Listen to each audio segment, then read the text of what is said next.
Hi ಸ್ನೇಹಿತರೆ, welcome to my channel. ಈ ವಿಡಿಯೋದಲ್ಲಿ ರಾಜ್ಯ ಸರ್ಕಾರವು ರೈತರಿಗೆ ಭರ್ಜರಿ ಗುಡ್ ನ್ಯೂಸ್ ನೀಡಿದೆ. ಹೌದು ಸ್ನೇಹಿತರೆ, ರೈತರಿಗೆ ಸಾಲ ಮನ್ನಾದ ಬಗ್ಗೆ ಹೊಸದಾಗಿ ಒಂದು ಅಪ್ಡೇಟ್ ಬಂದಿದೆ. ಅದರ ಬಗ್ಗೆ ಈ ವಿಡಿಯೋದಲ್ಲಿ ಡೀಟೇಲ್ ಆಗಿ ತಿಳ್ಕೊಳ್ಳೋಣ. ಇನ್ನು ಇದರ ಜೊತೆಗೆ ರಾಜ್ಯ ಸರ್ಕಾರದ ಗ್ಯಾರಂಟಿ ಸ್ಕೀಮ್ ಆಗಿರುವಂತಹ ಗೃಹಲಕ್ಷ್ಮಿ ಯೋಜನೆ, ಈ ಯೋಜನೆಯ ಮೂಲಕ 4ನೇ ಕಂತಿನ 2,000 ರೂಪಾಯಿ 15 ಜಿಲ್ಲೆಗಳಿಗೆ ಬಿಡುಗಡೆ ಮಾಡಲಾಗಿದೆ. ಇದರ ಬಗ್ಗೆ ಕೂಡ ಡೀಟೇಲ್ ಆಗಿ ಈ ವಿಡಿಯೋದಲ್ಲಿ ತಿಳ್ಕೊಳ್ಳೋಣ. ಇನ್ನು ಇದರ ಜೊತೆಗೆ ಕೇಂದ್ರ ಸರ್ಕಾರವು ಮಹಿಳೆಯರಿಗಾಗಿ 2 ಸ್ಕೀಮುಗಳನ್ನ ಜಾರಿಗೆ ತಂದಿದ್ದಾರೆ. ಈ ಯೋಜನೆಗಳ ಬಗ್ಗೆ ಕೂಡ ನಾವು ಡೀಟೇಲ್ ಆಗಿ ಈ ವಿಡಿಯೋದಲ್ಲಿ ತಿಳ್ಕೊಳ್ಳೋಣ. ಅದಕ್ಕೂ ಮುಂಚಿತವಾಗಿ ನೀವಿನ್ನು ನಮ್ಮ ಚಾನೆಲ್ಗೆ ಸಬ್ಸ್ಕ್ರೈಬ್ ಆಗಿಲ್ಲವೆಂದರೆ ಈಗಲೇ ಸಬ್ಸ್ಕ್ರೈಬ್ ಆಗಬಹುದಲ್ವಾ? ನೀವಿನ್ನು ವಿಡಿಯೋಗೆ ಲೈಕ್ ಮಾಡಿಲ್ಲವೆಂದರೆ ಈಗಲೇ ಲೈಕ್ ಮಾಡಿ ಮತ್ತು ವಿಡಿಯೋನ ಸ್ಕಿಪ್ ಮಾಡದೆ ಕೊನೆವರೆಗೂ. ರಾಜ್ಯ ಸರ್ಕಾರದಿಂದ ರಾಜ್ಯದ ಎಲ್ಲ ಬರಪೀಡಿತ ತಾಲೂಕುಗಳಲ್ಲಿನ ರೈತರಿಗೆ ಭರ್ಜರಿ ಬಂಪರ್ ಗಿಫ್ಟ್. ಬರಪೀಡಿತ ಜಿಲ್ಲೆ ಮತ್ತು ತಾಲೂಕುಗಳಲ್ಲಿರುವ ರೈತರ ಸಹಕಾರಿ ಬ್ಯಾಂಕುಗಳು ಮತ್ತು ರಾಷ್ಟ್ರೀಕೃತ ಬ್ಯಾಂಕುಗಳಲ್ಲಿ ರೈತರು ಪಡೆದುಕೊಂಡಿರುವ 2 ಲಕ್ಷ ರೂಪಾಯಿಗಳವರೆಗೆ ಸಾಲ ಮನ್ನಾ. ಬನ್ನಿ, ನೀವು ಕೂಡ ರೈತರಾಗಿದ್ದರೆ ಅಥವಾ ರೈತ ಕುಟುಂಬಕ್ಕೆ ಸೇರಿದವರಾಗಿದ್ದರೆ ತಪ್ಪದೆ ಈ ವಿಡಿಯೋವನ್ನು ಈಗಲೇ ಲೈಕ್ ಮಾಡಿ ಹಾಗೂ ವಿಡಿಯೋವನ್ನು ತಪ್ಪದೆ ಕೊನೆವರೆಗೂ ನೋಡಿ. ಯಾವೆಲ್ಲ ರೈತರ ಸಾಲಗಳು ಮನ್ನಾ ಆಗುತ್ತವೆ ಹಾಗೂ ಎಂತಹ ಸಾಲಗಳು ಮನ್ನಾ ಆಗುತ್ತಿವೆ ಮತ್ತು ಎಂತಹ ರೈತರ ಸಾಲಗಳನ್ನು ಮನ್ನಾ ಮಾಡಲಾಗುತ್ತದೆ ಎನ್ನುವಂಥ ಕಂಪ್ಲೀಟ್ ಮಾಹಿತಿಯನ್ನು ನೋಡೋಣ ಬನ್ನಿ. ಬರದಿಂದ ಕಂಗೆಟ್ಟಿರುವ ರೈತರ 2 ಲಕ್ಷ ರೂಪಾಯಿವರೆಗಿನ ಕೃಷಿ ಸಾಲ ಮನ್ನಾ. ಸರ್ಕಾರಕ್ಕೆ ಕುಮಾರಸ್ವಾಮಿ ಮನವಿ ಆಗ್ರಹ. ತೀವ್ರ ಬರದಿಂದ ಕಂಗೆಟ್ಟಿರುವ ರೈತರ 2 ಲಕ್ಷ ರೂಪಾಯಿಗಳವರೆಗಿನ ಕೃಷಿ ಸಾಲ ಮನ್ನಾ ಮಾಡಬೇಕು ಹಾಗೂ ರಾಜ್ಯ ಕೃಷಿ ವಲಯವನ್ನು ಬರದ ಸಂಕಷ್ಟದಿಂದ ಪಾರು ಮಾಡಲು ತಕ್ಷಣವೇ 10,000 ಕೋಟಿ ರೂಪಾಯಿ ಬಿಡುಗಡೆ ಮಾಡಬೇಕು ಎಂದು ಜೆಡಿಎಸ್ನ ರಾಜ್ಯಾಧ್ಯಕ್ಷ ಎಚ್.ಡಿ. ಕುಮಾರಸ್ವಾಮಿ ರಾಜ್ಯ ಸರ್ಕಾರವನ್ನು ಒತ್ತಾಯಿಸಿದ್ದಾರೆ. ಬೆಳಗಾವಿಯ ಸುವರ್ಣ ವಿಧಾನಸೌಧದಲ್ಲಿ ನಡೆಯುತ್ತಿರುವ ವಿಧಾನಸಭೆ ಕಲಾಪದಲ್ಲಿ ಬರದ ಮೇಲಿನ ಚರ್ಚೆಯಲ್ಲಿ ಪಾಲ್ಗೊಂಡು ಅವರು ಮಾತನಾಡಿದರು. ಈ ಸರ್ಕಾರಕ್ಕೆ ಪ್ರಚಾರದ ಮೇಲೆ ಇರುವಂಥ ಹುಚ್ಚು ರೈತರ ಬಗ್ಗೆ ಇಲ್ಲ ಎಂದು ಗಂಭೀರವಾಗಿ ಆರೋಪ ಮಾಡಿದರು. ಬರ ಪರಿಸ್ಥಿತಿ ನಿರ್ವಹಣೆಯ ಬಗ್ಗೆ ಸರ್ಕಾರದ ಅಸಡ್ಡೆ ನಿರ್ಲಕ್ಷ್ಯ ನನಗೆ ಅಚ್ಚರಿ, ಕಳವಳ ತಂದಿದೆ. ಕಳೆದ 6 ತಿಂಗಳುಗಳಿಂದ ಕೇವಲ ಗ್ಯಾರಂಟಿಗಳ ಬಗ್ಗೆ ಕೆಲಸ ಮಾಡುತ್ತಿರುವ ಈ ಸರ್ಕಾರ ಆರ್ಥಿಕ ಹೊರೆಯನ್ನು ತನ್ನ ಮೇಲೆ ಎಳೆದುಕೊಂಡು ರೈತರಿಗೆ ಪ್ರತಿಯೊಂದಕ್ಕೂ ಬರೆಯನ್ನ ಎಳೆದಿದೆ. ಬೆಳೆ ನಾಶದಿಂದಾಗಿ ಅತೀವ ಸಂಕಷ್ಟಕ್ಕೆ ಸಿಲುಕಿರುವ ರೈತರಿಗೆ ಸಾಲ ಮನ್ನಾದ ಮೂಲಕ ಸಹಾಯಕ್ಕೆ ಬರಬೇಕು ಎಂದು ಸರ್ಕಾರವನ್ನು ಒತ್ತಾಯಿಸಿದರು. 2001ರಲ್ಲಿ ಇಲ್ಲಿಯ ತನಕ ರಾಜ್ಯದಲ್ಲಿ ಬರಗಾಲ ಎದುರಿಸಿದ್ದೇವೆ, ಭಾರೀ ಪ್ರವಾಹ ಸಮಸ್ಯೆಗಳನ್ನು ಎದುರಿಸಿದ್ದೇವೆ. ಹೊಸ ಸರ್ಕಾರ ಕಾಂಗ್ರೆಸ್ ನಾಯಕತ್ವದಲ್ಲಿ ಬಂದಿದೆ. ಗ್ಯಾರಂಟಿಗಳನ್ನು ಅನುಷ್ಠಾನಕ್ಕೆ ತರುವ ಭರದಲ್ಲಿ ಉಳಿದ ಕಾರ್ಯಗಳ ಕಡೆಗಣನೆ ಮಾಡಲಾಗಿದೆ ಎಂದು ಕಿಡಿಕಾರಿದರು. ಕರ್ನಾಟಕ ರಾಜ್ಯದಾದ್ಯಂತ ಇರುವ ರಾಜ್ಯದ ಎಲ್ಲ ಮಹಿಳೆಯರಿಗೆ ಗುಡ್ ನ್ಯೂಸ್. ಈ 15 ಜಿಲ್ಲೆಗಳಿಗೆ ಗೃಹಲಕ್ಷ್ಮಿಯ 4ನೇ ಕಂತಿನ ಹಣ ಬಿಡುಗಡೆ. ಈ ಜಿಲ್ಲೆಗಳಲ್ಲಿ ನಿಮ್ಮ ಜಿಲ್ಲೆಯೂ ಇದೆಯಾ ಅಥವಾ ಇಲ್ವಾ ಅನ್ನೋದನ್ನು ಕಂಪ್ಲೀಟ್ ಆಗಿ ತಿಳಿದುಕೊಳ್ಳಲು ವಿಡಿಯೋವನ್ನು ತಪ್ಪದೆ ಕೊನೆವರೆಗೂ ನೋಡಿ. ನೀವು ಕೂಡ ಮಹಿಳೆಯರಾಗಿದ್ದರೆ ಅಥವಾ ನಿಮ್ಮ ಮನೆಯಲ್ಲಿ ಯಾರಿಗಾದರೂ ಗೃಹಲಕ್ಷ್ಮಿಯ ಹಣ ಬರ್ತಾ ಇದ್ರೆ ಈ ವಿಡಿಯೋವನ್ನು ಈಗಲೇ ಲೈಕ್ ಮಾಡಿ. ರಾಜ್ಯ ಸರ್ಕಾರವು ಮಹಿಳೆಯರಿಗೆ ಪ್ರತಿ ತಿಂಗಳು 2,000 ಹಣ ನೀಡುತ್ತಿರುವುದು ಇದು ಒಳ್ಳೆಯ ಕೆಲಸ ಅನ್ನುವ ನಿಮ್ಮ ಅಭಿಪ್ರಾಯವಾಗಿದ್ದರೆ ತಪ್ಪದೆ ಈ ವಿಡಿಯೋವನ್ನು ಈಗಲೇ ಲೈಕ್ ಮಾಡಿ ಹಾಗೂ ಯಾವ ಜಿಲ್ಲೆಗಳ ಮಹಿಳೆಯರಿಗೆ ಹಣ ಬಿಡುಗಡೆ ಮಾಡಲಾಗಿದೆ ಎನ್ನುವುದನ್ನು ತಿಳಿದುಕೊಳ್ಳಲು ವಿಡಿಯೋವನ್ನು ತಪ್ಪದೆ ಕೊನೆವರೆಗೂ ನೋಡಿ. ರಾಜ್ಯದ ಮಹಿಳೆಯರ ಸಬಲೀಕರಣಕ್ಕಾಗಿ ಕರ್ನಾಟಕ ರಾಜ್ಯ ಸರ್ಕಾರವು ಗೃಹಲಕ್ಷ್ಮಿ ಯೋಜನೆಯನ್ನು ರೂಪಿಸಿದೆ. ಮಹಿಳೆಯರ ಆರ್ಥಿಕ ಸಬಲೀಕರಣದ ದೃಷ್ಟಿಯಿಂದ ಈ ಯೋಜನೆಯನ್ನು ಜಾರಿಗೆ ತರಲಾಗಿದೆ. ಸರ್ಕಾರವು ಕುಟುಂಬದ ಯಜಮಾನಿಯ ಖಾತೆಗೆ ಪ್ರತಿ ತಿಂಗಳು 2,000 ರೂಪಾಯಿ ಜಮಾ ಮಾಡಲು ಯೋಜನೆ ಅನುಷ್ಠಾನ ಮಾಡಿದೆ.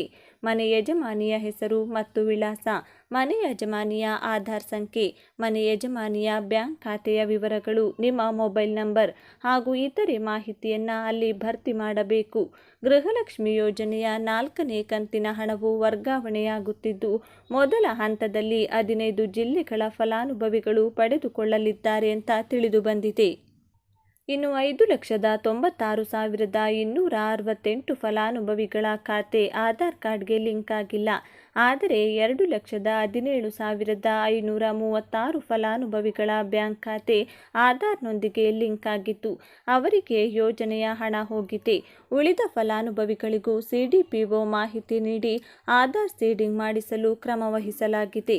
ಹಾಗಾದರೆ ಆ ಜಿಲ್ಲೆಗಳು ಯಾವುವು ಅನ್ನೋದು ತಿಳಿದುಕೊಳ್ಳೋದಾದರೆ ಚಿತ್ರದುರ್ಗ, ಬೆಂಗಳೂರು, ಕೋಲಾರ, ಮಂಡ್ಯ, ಬೆಳಗಾವಿ, ಬಾಗಲಕೋಟೆ, ಧಾರವಾಡ, ಹಾಸನ, ಬಿಜಾಪುರ, ಉತ್ತರ ಕನ್ನಡ, ದಾವಣಗೆರೆ, ಗದಗ, ರಾಯಚೂರು, ಕಲಬುರಗಿ, ಮೈಸೂರು.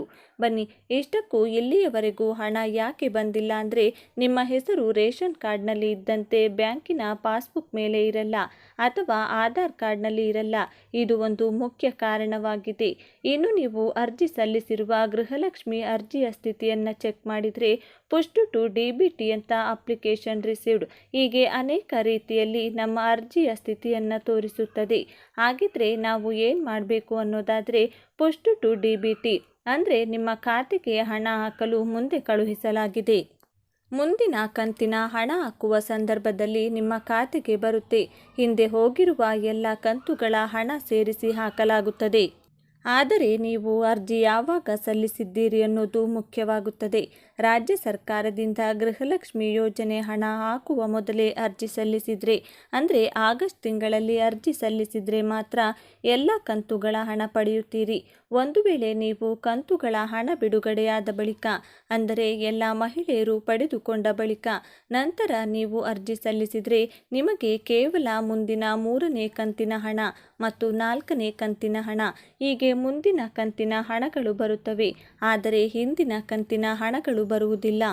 ಕರ್ನಾಟಕದಲ್ಲಿ ಮಹಿಳೆಯರಿಗಾಗಿ ಗೃಹಲಕ್ಷ್ಮಿ ಯೋಜನೆ ಮತ್ತು ಶಕ್ತಿ ಯೋಜನೆ ನೂತನ ಮುಖ್ಯಮಂತ್ರಿ ಸಿಎಂ ಸಿದ್ದರಾಮಯ್ಯನವರು ಜಾರಿಗೊಳಿಸಿದ್ದಾರೆ. ಗೃಹಲಕ್ಷ್ಮಿ ಯೋಜನೆಯಡಿ ಮಹಿಳೆಯರಿಗೆ ಪ್ರತಿ ತಿಂಗಳಿಗೆ 2,000 ಹಣ ನೇರವಾಗಿ ಖಾತೆಗಳಿಗೆ ಜಮಾ ಮಾಡುತ್ತಿದ್ದಾರೆ ಹಾಗೂ ಉಚಿತ ಬಸ್ ಪ್ರಯಾಣವನ್ನು ಸಹ ನೀಡಿದ್ದಾರೆ.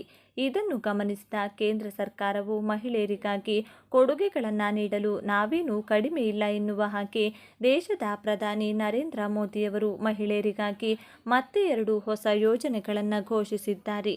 ಕರ್ನಾಟಕವು ಮಹಿಳೆಯರಿಗಾಗಿ ನೀಡಿರುವ ಕೊಡುಗೆಗಳಿಗಿಂತ ವಿಭಿನ್ನ ರೀತಿಯಲ್ಲಿ ಹೊಸ ಘೋಷಣೆಗಳನ್ನು ಮಾಡಿರುವ ಪ್ರಧಾನಿ ಮೋದಿಯವರು ಮಹಿಳೆಯರ ಆರ್ಥಿಕ ಸಬಲೀಕರಣದ ಉದ್ದೇಶಕ್ಕಾಗಿ ಹೊಸದಾಗಿ 2 ದೊಡ್ಡ ಘೋಷಣೆಗಳನ್ನು ನೀಡಿದ್ದಾರೆ.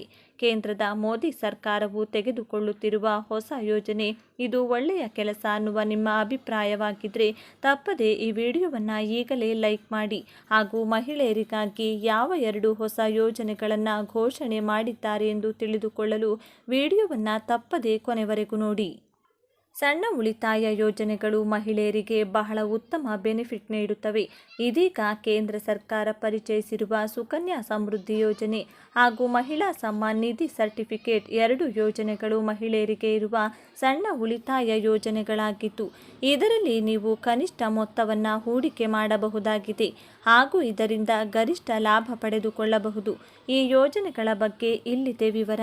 ಸುಕನ್ಯಾ ಸಮೃದ್ಧಿ ಯೋಜನೆ. ಹೌದು, ಸುಕನ್ಯಾ ಸಮೃದ್ಧಿ ಯೋಜನೆಯನ್ನು ಜಾರಿಗೆ ತಂದಿದ್ದು ಮನೆಯಲ್ಲಿ ಹುಟ್ಟಿರುವ ಮಹಾಲಕ್ಷ್ಮಿಯಂತಹ ಹೆಣ್ಣು ಮಗುವಿಗಾಗಿ. ಮಗುವಿಗೆ 10 ವರ್ಷ ತುಂಬುವುದರ ಒಳಗೆ ನೀವು ಸುಕನ್ಯಾ ಸಮೃದ್ಧಿ ಯೋಜನೆಯನ್ನು ಆ ಮಗುವಿನ ಹೆಸರಿನಲ್ಲಿ ಮಾಡಬಹುದು. ಇದರಲ್ಲಿ ಕನಿಷ್ಠ 250 ರೂಪಾಯಿಗಳಿಂದ ಗರಿಷ್ಠ 1.50 ಲಕ್ಷ ರೂಪಾಯಿಗಳವರೆಗೂ ಕೂಡ ಹೂಡಿಕೆ ಮಾಡಬಹುದು. ಸುಕನ್ಯಾ ಸಮೃದ್ಧಿ ಯೋಜನೆಯಲ್ಲಿ ಪ್ರತಿ ತಿಂಗಳು 12,500 ರೂಪಾಯಿಗಳನ್ನು ಪಾವತಿ ಮಾಡಿದರೆ ವರ್ಷಕ್ಕೆ 1.5 ಲಕ್ಷ ರೂಪಾಯಿಗಳು ಉಳಿತಾಯವಾಗುತ್ತವೆ. ಈ ಉಳಿತಾಯ ಯೋಜನೆ ಆರಂಭಿಸಿದರೆ ತೆರಿಗೆ ವಿನಾಯಿತಿ ಕೂಡ ಪಡೆದುಕೊಳ್ಳಬಹುದು. 10 ವರ್ಷದ ಒಳಗಿನ ಹೆಣ್ಣು ಮಗುವಿಗಾಗಿ ನೀವು ಸುಕನ್ಯಾ ಸಮೃದ್ಧಿ ಉಳಿತಾಯ ಯೋಜನೆಯಲ್ಲಿ ಹೂಡಿಕೆ ಆರಂಭಿಸಿದರೆ ಆ ಮಗುವಿಗೆ 21 ವರ್ಷ ಆಗುವ ಹೊತ್ತಿಗೆ ಬರೋಬ್ಬರಿ 8% ಬಡ್ಡಿಯ ಜೊತೆ 63,79,634 ರೂಪಾಯಿ ಹಿಂಪಡೆಯಬಹುದು. ಮಹಿಳಾ ಸಮ್ಮಾನ್ ಉಳಿತಾಯ ಸರ್ಟಿಫಿಕೇಟ್.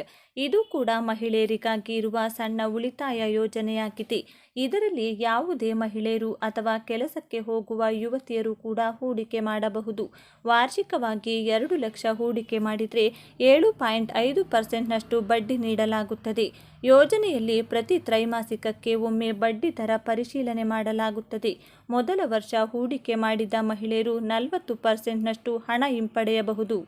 ಇವೆರಡು ಕೇಂದ್ರ ಸರ್ಕಾರ ಮಹಿಳೆಯರಿಗೆ ಮೀಸಲಾಗಿಟ್ಟಿರುವ ಸಣ್ಣ ಉಳಿತಾಯ ಯೋಜನೆಗಳಾಗಿದ್ದು, ನಿಮ್ಮಲ್ಲಿ ಸಾಧ್ಯವಾದಷ್ಟು ಉಳಿತಾಯವನ್ನು ಈ ಯೋಜನೆಗಳಲ್ಲಿ ಆರಂಭಿಸಿದರೆ ಉತ್ತಮ ಬಡ್ಡಿ ದರದ ಜೊತೆಗೆ ಹೆಚ್ಚು ಆದಾಯ ಗಳಿಸಬಹುದು.